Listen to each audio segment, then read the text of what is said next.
this video, we show you how to insert a pie chart into Microsoft Excel. So we have, for example, here 3 species according to the eyes color. So we have species of an animal that have a red color. We have species with yellow color eyes, also black eyes species.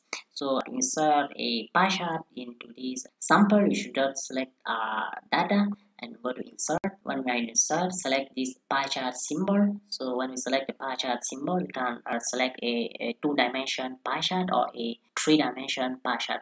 For now, we will select a 3-dimension pie chart. So as we have selected a 3-dimension pie chart, we can choose to have percentage in our pie chart. We can change the kind of our pie chart, the color, change angle of our pie chart by double clicking on the center of our pie chart. So when we double click on our pie chart, we can come on this tab and change angle. We can turn around our pie chart in order to give it a position that we think. We have the legend here. We can also explode our pie chart into 3 slides. So we double click and click on explode, and we can change angle in order to have a pie chart that have form that we need.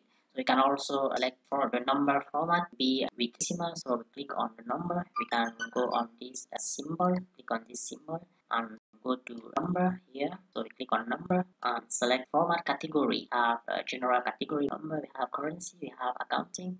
So we choose percentage section. So we choose percentage. And we can see that our figure have been in percentage, and we can see according to our pie chart that the red color represents 28.46% of our sample, when yellow color eye species have more than 52%, and the red ones have 80.75% of our sample. So we can also change the title.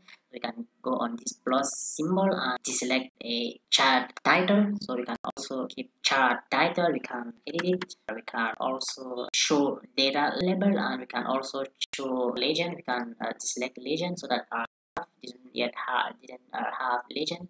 So we keep a legend bar here. So that's it for this video. We hope it can have been helpful in order to help you how to insert graph in Microsoft Excel.